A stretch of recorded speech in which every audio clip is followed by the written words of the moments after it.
जय श्री राम। आइए सुंदरकांड की कथा को हम आगे बढ़ाते हैं। पिछले सत्र में हमने जाना हनुमान जी जो है किष्किंधा लौट आते हैं, सीता माता का संदेशा जो है राम जी को सुनाते हैं।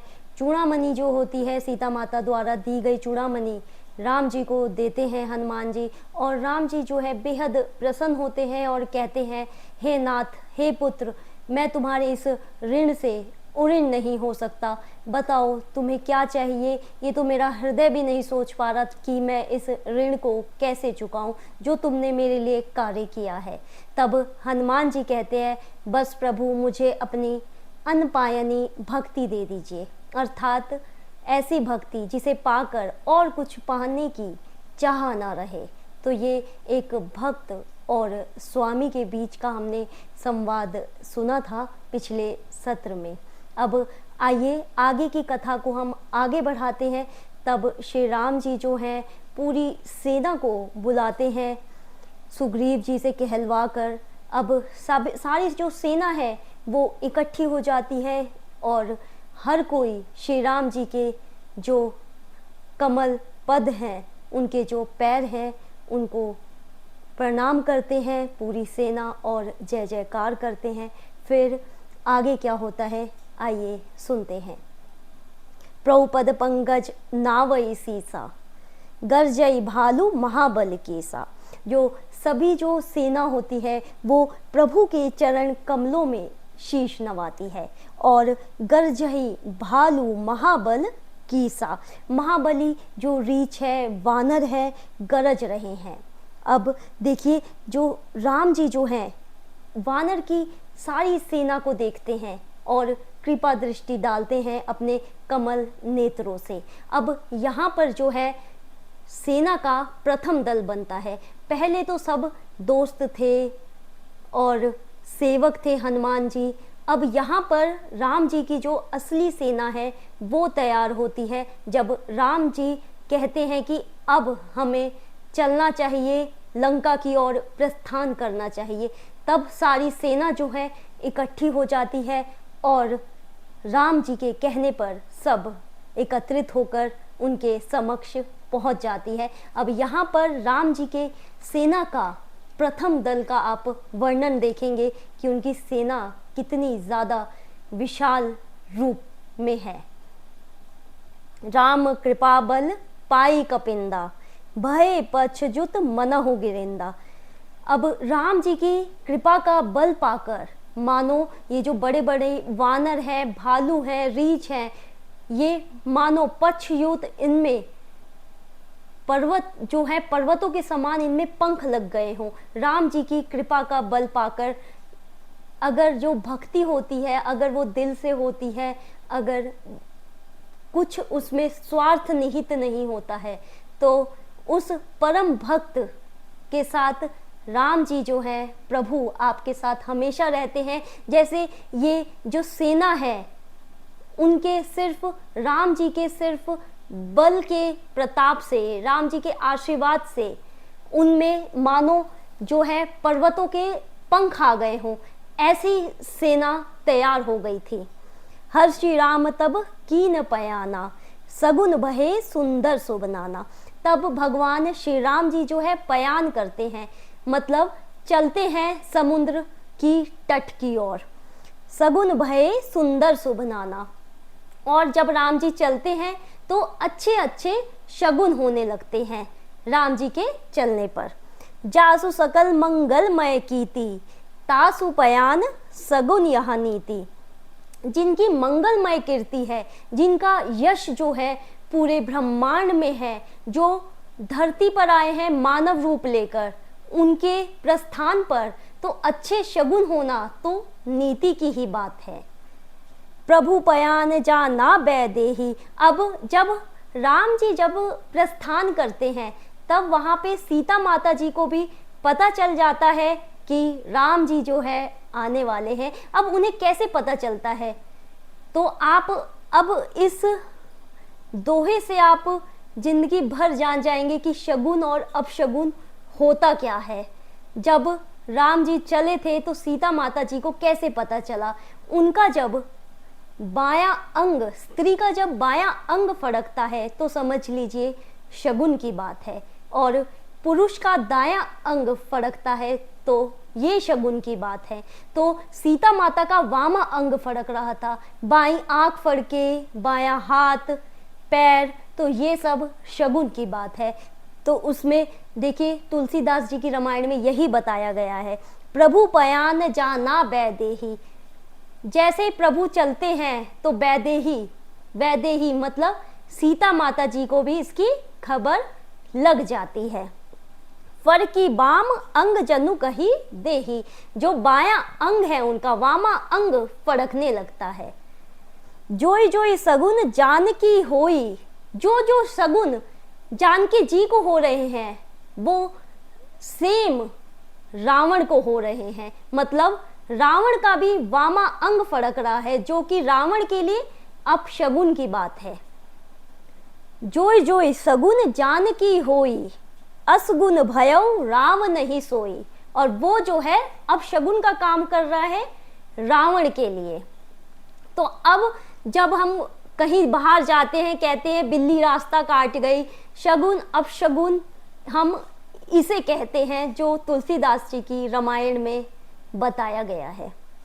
चला कटुक को बरने पारा, गरजही बानर भालू अपाला, मतलब ये जो विशाल सेना है जिसमें बानर है, बड़े बड़े भालू हैं, रीछ है, इनकी जो ये सेना है, इस सेना का जो वर्णन है कैसे किया जा सकता है, कौन करे इस सेना का वर्णन, इससे हम पार नहीं आ पा रहे, इतनी विशाल सेना का वर्णन करना मुश्किल हो गया है।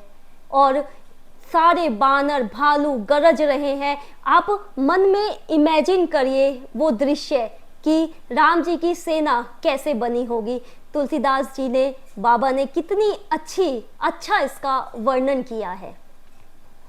नख आयुध गिरी पादपधारी, चले गगन मही इच्छाचारी, और जो नाखून हैं वो ही उनके हथियार हैं, बड़े बड़े पहाड़ वो अपने सर पर लेकर चल रहे हैं, वानर हो गए, रीछ हो गए, भालू हो गए, उनके हथियार ये ही हैं, पत्थर हो गए, बड़े बड़े पहाड़ हैं, ये सब उनके हथियार बन चुके हैं। नखायुध मतलब जो नाखून हैं उनके हथियार बन गए हैं।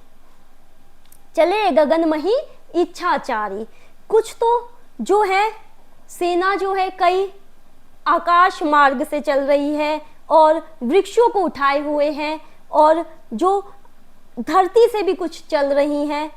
केहरी नाद भालू कपि करहीं, केहरी नाद जो सींग की जो गरजना होती है, शेर जैसे चिंघाड़ता है, वैसे उसी तरीके से वानर भालू सब चिंघाड़ कर रहे हैं, उसी तरह से आवाज आ रही है जैसे सिंह चिंघाड़ता है। डगमगाई दिग्गज चिक्करहीं, मतलब जो चार दिशाएं होती हैं, मानिए चार दिशाओं के जो हाथी हैं वो चिंघाड़ रहे हो, डगमगाई दिग्गज चिक्करहीं। अब यहाँ पर तुलसीदास जी ने जो है सेना का इतना सुंदर वर्णन किया है, उसे इस छंद के द्वारा आइए हम समझने की कोशिश करते हैं कि सेना में कौन कौन सम्मिलित है और कैसा तुलसीदास जी ने इसका वर्णन किया है। चिक्करहीं दिग्गज डोल मही, गिरी लोल सागर खर भरे। दिशाओं के जो हाथी हैं वो चिंघाड़ रहे हैं, पृथ्वी डोलने लगी है, पर्वत कांपने लगे हैं और समुद्र जो है खलबला उठा है। सागर खर भरे, समुद्र भी खलबला गया है इतनी विशाल सेना को देखकर, जो विशाल सेना चल रही है। मन हर्ष सब गंधर्व सुर, मुनि नाग किन्नर दुख टरे। जो गंधर्व है, देवता हैं, मुनि हैं, ये सब जातियों के नाम हैं। किन्नर सबके सब मन में हर्षित हो गए हैं कि अब हमारे जो दुख हैं वो टल जाएंगे। कट कट ही मर कट बिकट भट्ट, बहु कोटि कोटिन धावही। अनेकों करोड़ों भयानक विकट जो योद्धा है वो दौड़ रहे हैं, वानर जो हैं कटकटा रहे हैं।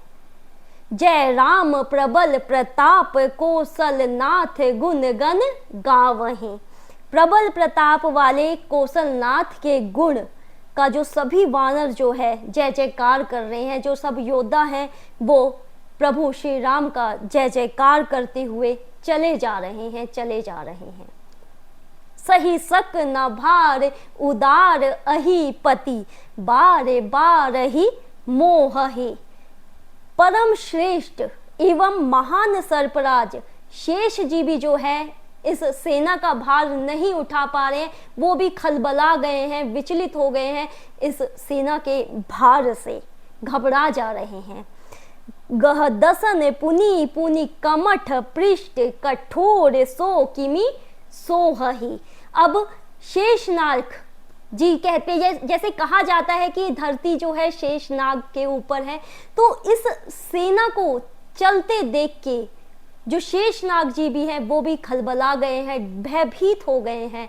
तो डर के मारे देखिए तुलसीदास जी ने कितना सुंदर चित्रण किया गया है, वर्णन किया गया है कि कमठ पृष्ठ, जो कछुए की जो पीठ है उस पे शेषनाग जी अपने नाखूनों से मानो ये कथा लिख रहे हो, इस सेना के प्रस्थान की कथा लिख रहे हो, ऐसा दृश्य प्रतीत हो रहा है देखकर।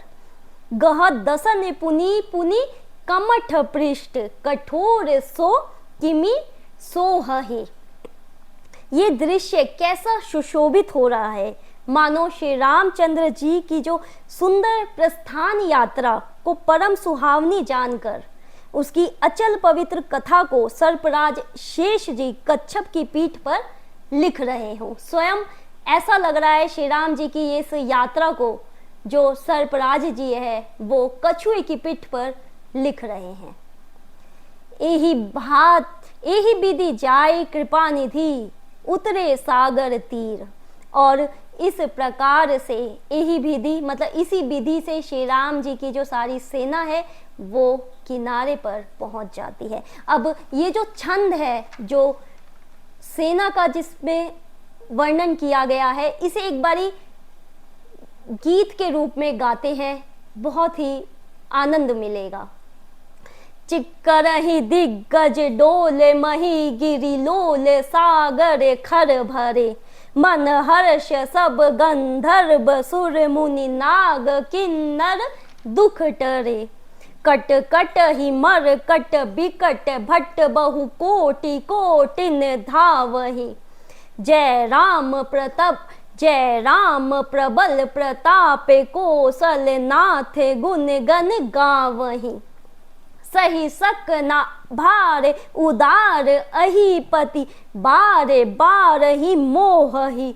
गह दसन पुनि पुनि कमठ पृष्ठ, कठोर सो किमी सोहहि। अब इसी विधि से श्री राम जी की जो समस्त सेना है वो किनारे तट पर पहुंचती है, और जो भालू है, बंदर है, वो जहाँ तहाँ फल आदि खाते हैं किनारे पर पहुंचकर। एही विधि जाई कृपा निधि, उतरे सागर तीर। जह तह लागे खान फल, भालू विपुल कपि वीर। जो बड़े बड़े भालू हैं और जो हमारे वानर हैं वो सब इधर से उधर फल खाते हुए दिखते हैं। अब देखिए सेना जो है समुद्र तट पर पहुंच जाती है। अब वहाँ पे हनुमान जी जो है रावण की लंका जला कर आए हैं, तो वहाँ पे क्या दृश्य चल रहा है उस समय। उहा निशाचर रहे सशंका। अब रावण की लंका में जो निशाचर जो है भय में रहने लग गए हैं जब से हनुमान जी लंका जला के आए हैं। वहाँ निशाचर रहे सशंका। लंका जो है पूरे भयभीत हो गई है, जो वहाँ के राक्षस है पूरे भय में है। सशंक मतलब पूरे भय में है। जब ते जारी गयो कपि लंका, जब से हनुमान जी ने लंका जलाई है। निज निज गृह सब करहि विचारा, निज निज सब अपने घरों में यही विचार कर रहे हैं। नहीं निश्चर कुल केरु उबारा, कि ये राक्षस कुल को कौन उबारेगा, कौन इसे बचाएगा। सब यही विचार कर रहे होते हैं कि राक्षस कुल जो है, राक्षस वंश को अब कोई नहीं उबार सकता इस विपत्ति से।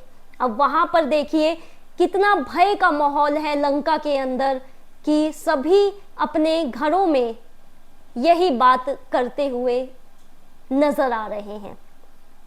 जासु दूत बल बरनी न जाई, तेही आए पुर कवन भलाई। अब देखिए यहाँ पर कितनी सुंदर बात कही है कि जिनके दूत के बल का वर्णन नहीं किया जा सकता। जासु दूत बल बरनी न जाए, वर्णन नहीं किया जा सकता।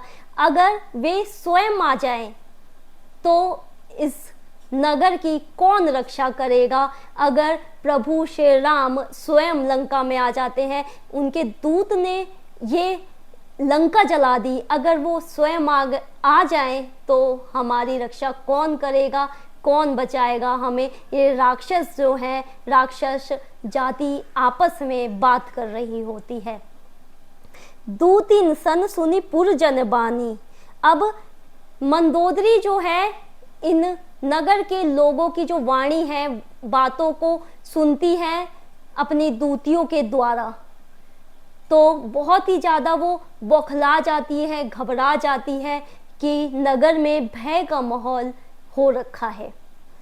दूतिन सन सुनी पुरजन बानी, मंदोदरी अधिक अकुलानी। अकुला जाती है, एकदम बहुत ही ज़्यादा परेशान हो जाती है।